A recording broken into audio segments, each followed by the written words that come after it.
దేవుని నామానికి స్తోత్రాలు. ఈరోజు మనము కొన్ని మాటలు ధ్యానం చేసుకుందాము.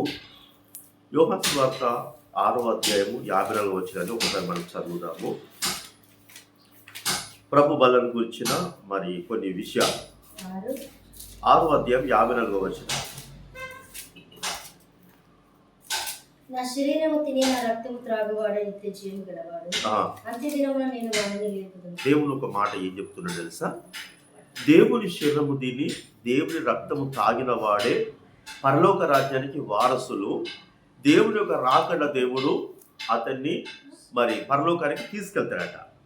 ఇక్కడ ఆది కాండము 14వ అధ్యాయం 18వ వచనంలో ఒక మాట ఉన్నది. 14వ అధ్యాయము 18వ వచనము ఆది కాండము. మరి రొట్టె ద్రాక్షరసం అనేది పాతకాలంలో ఉన్నదా అనేది మనం చూద్దాం. 14వ అధ్యాయము 18వ వచనం. మరియు షాలేము రాజైన మెల్కీసెదెకు రొట్టెను ద్రాక్షరసము తీసుకొని వచ్చెను. అతడు సర్వోన్నతుడగు దేవునికి యాజకుడు. చూడండి, ఇక్కడ రొట్టె ద్రాక్షరస క్రమం ఎప్పుడున్నదట? ఆది కాండములలో ఉన్నది. Praise the Lord. రొట్టె ద్రాక్షరసము ఎప్పుడుందమ్మా? ఆది కాండములో. ఎప్పుడు? అబ్రహాము కాలములనే ఉన్నది. అబ్రహాము దగ్గరికి స్వయాన దేవుడు వచ్చి రొట్టె ద్రాక్షరసం ఇస్తున్నాడు. Praise the Lord. అంటే ఇప్పుడు ప్రతి ఒక్కరు కూడా రొట్టె ద్రాక్షరసం తప్పకుండా అని దేవుడే, అంటే రాబోతున్న క్రీస్తుకు ఆయన మరణ పునరుత్థానము గురించినది, నిత్య జీవానికి అబ్రహాము కూడా వారసులు కావాలనే దేవుడు రొట్టె ద్రాక్షరసం ఇచ్చిండాట. Praise the lord. ఎంతమంది ఉన్నారు అక్కడ? ఒక అబ్రహామే తీసుకున్నాడు.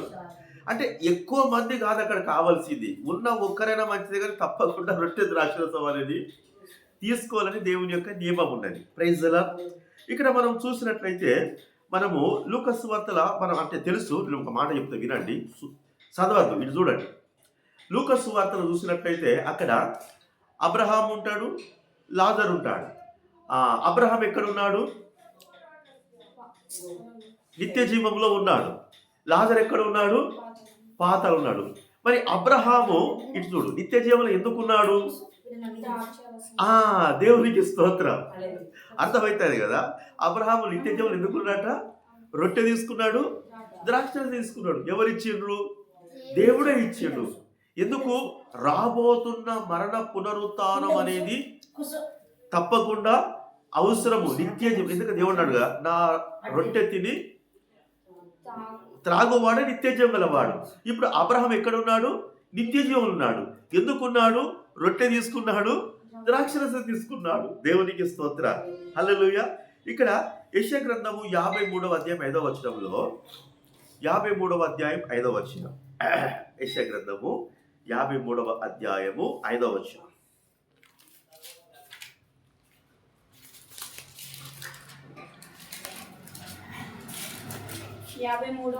5వ వచనంలో, మన యాత్రిక్రమైక్యలను బట్టి అతడు గాయపరచబడి. చూడండి, ఒక రొట్టెను మనం ఎట్లా చేస్తామట?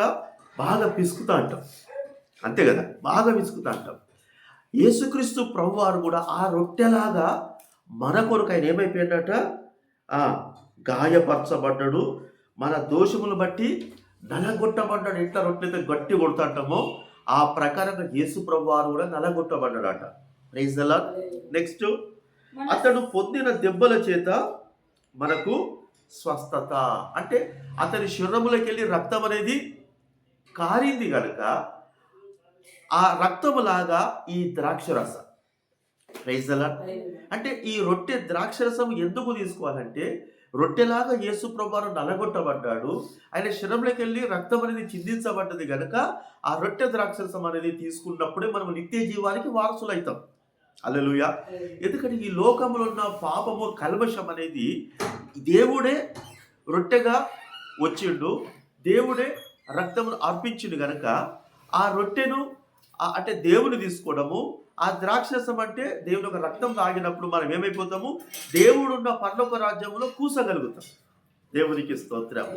అదే విధముగా 1 యోహాను పత్రిక 1వ అధ్యాయం 17వ వచనము, 1 యోహాను పత్రిక 1వ అధ్యాయము 7వ వచనం. 1 యోహాను పత్రిక 1వ అధ్యాయం 7వ వచనం. యేసు రక్తము ప్రతి పాపము నుండి మనలను పవిత్రులుగా చేయును. దేవునికి స్తోత్ర. యేసుక్రీస్తు రక్తం అంటే ఏంటిదట? ఇప్పుడు అబ్రహాము ఉన్నాడు. అబ్రహాముకు 2 భార్యలు. అంటే ఇప్పుడు అబ్రహాము అనుకోకుండా చిన్న మిస్టేక్ జరిగింది. కానీ ఇప్పుడు యేసు రక్తముతో ఏమైపోయింది? ఆ పాపం అనేది ఈ రక్తం ఏం చేసింది? అతన్ని కడిగేసింది. దేవునికి స్తోత్ర. హల్లెలూయా. యేసు రక్తం ఏం చేస్తాట? ప్రతి పాపము నుంచి మనల్ని పవిత్రులుగా చేస్తుంది. ఎందుకంటే ఈ భూమి మీదకి వచ్చినాక పాపం అనేది మన మీదకి వచ్చింది. పాపం అనేది ఏలుబడి చేస్తున్నది కనుక మనం నిత్య జీవంలో పోవాలంటే ఈ పాపం అనేది అడ్డుపడతాట. ఇప్పుడు మోషేను మనం చూసినట్లయితే ఏమవుతుంది? మోషే శరీరము కొరకు సాతానుడు మధ్యాకాశంలో ఫిర్యాదు చేస్తున్నాడు. అట్లనే మన శరీరము కొరకు కూడా సాతానుడు ఫిర్యాదు చేయొద్దంటే మనం రొట్టెను ద్రాక్షరసం తప్పకుండా మనము తీసుకోవాలని దేవుని యొక్క వాక్యం సెలవిస్తున్నది. ఎప్పుడైతే మనము రొట్టె ద్రాక్షరసం తీసుకుంటామో ఏమైందట? యేసు రక్తము, ఆ యొక్క నలగొట్టబడ్డప్పుడు వచ్చిన ఆ రక్తము, ఈ ద్రాక్షరసం కొన్న ఆ రక్తం అట లోపలికి వెళ్ళి మన ప్రతి పాపముల నుంచి మనల్ని పవిత్రులుగా చేస్తుందట. దేవునికి స్తోత్రాలు. అదేవిధంగా 1 పేతురు రాసిన పత్రిక 5వ అధ్యాయం 8వ వచనం. 1 పేతురు రాసిన పత్రిక 5వ అధ్యాయము 8వ వచనం. నిబ్బరమైన బుద్ధి గల వారే మెలకువగా ఉండడి. మీ విరోధి అయిన అపవాది గర్జించు సింహం వలె ఎవరిని మృంగుదునా అని వెతుకుతూ తిరుగుచు. చూడండి, సాతాను పని ఏంటిదట? ఎవరిని మింగి పాతాళంలో పడేయాలి, నరకంలో కాలబెట్టాలని చెప్పేసి తిరుగుతున్నాడట. సాతాను పని ఏంటిదట? ఎవరిని మింగుదన అని వెతుకుతూ తిరుగుతున్నాడట. అపోస్తుల కార్యములు 2వ అధ్యాయం 42వ వచనం చూసినట్లయితే, అపోస్తుల కార్యములు 2వ అధ్యాయం 42వ వచనము. 2వ అధ్యాయము 42వ వచనం. వీరు అపోస్తలుల బోధ యందును సహవాసమందును రొట్టె విరుచుట యందు ప్రార్థన చేయుట యందును ఏకగా ఉండేది. అంటే ఈ అపోస్తులు ఏం చేస్తున్నారట తెలుసా? రొట్టె విరుచుట యందును కూడా ఎడతేకున్నారట.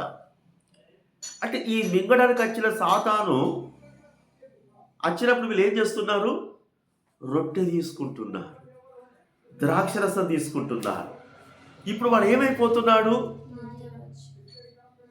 భయపడుతున్నాడు. అరే వీళ్ళు మింగుదామనంటే వీళ్ళలో రొట్టె ఉన్నది, ద్రాక్షరసం ఉన్నది. ఇక పాతాళము తీసుకుపోయే అవకాశం ఉన్నదా? ఎప్పుడెప్పుడు రొట్టె తీసుకుంటున్నారు? ప్రతి దినము, ప్రతిరోజు ఆట. మనం వారం కానీ వాళ్ళు ప్రతిరోజు. అంటే ఇక్కడ నిత్య జీవాన్ని తప్పించడానికి సాతాను ప్లాన్ చేస్తుంటే దేవుడు మనకి ఏం చేస్తున్నాడు?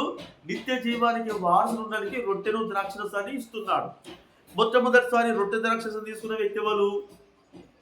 అబ్రహాము. అందుకే ఆయన ఫస్టే నిత్య జీవంలో ఉన్నాడు ఆయన. దేవునికి స్తోత్రాలు. ఇప్పుడు లాజరు కూడా అబ్రహాము దగ్గర ఉన్నాడు. ఇప్పుడు మనము ప్రతి ఆదివారము ఏలియా ఉన్నాడు. ఏలియా దగ్గరికి దేవుడు ఏం చేసినట? రొట్టెను మాంసమును పంపించాడు కదా. ఏలియా దగ్గర దేవుడు ఏం చేశాడు? రొట్టెను మాంసమును పంపించాడు. ఇప్పుడు మనము ఈ ఆదివారం ఎవరైనా కానీ రొట్టె మాంసమే కావాలని చూస్తారు, కానీ రొట్టె ద్రాక్షరసం కావాలని ఎంతమంది చూస్తారు? Praise the Lord. అంటే ఇప్పుడు ఫస్ట్ మనం ఏం చేయాలి? రొట్టె ద్రాక్షరసం కోసం పాకులాడాలి. కానీ ఈరోజు సండే కదా, రొట్టెను కొద్దిగా మాంసంతో తిందామని చెప్పేసి మా దగ్గరనే మటన్ షాప్ ఉంటుంది, మీకు తెలుసు, గౌస్. అక్కడ గుట్ల మంది ఉంటారు. ఏం మంది అంటే చాలా మంది ఉంటారు. అంటే ఇక్కడ ఇది తీసుకుంటే మనం కొద్ది మట్టుకు సంతోషంగా ఉంటాము, కానీ నిత్య జీవానికి పోవాలంటే, ఎందుకంటే సాతాను పని ఏంటిది? ఎవరిని మింగుదురని తిరుగుతాడు కనుక వానికి దొరకద్దంటే మనలో రొట్టె ఉండాలి, ద్రాక్షరసం ఉండాలి. ఈ కొద్ది మాటలు ప్రభు మన వెనుకల్లో దీవించునుగాక. Praise the Lord. Thank you.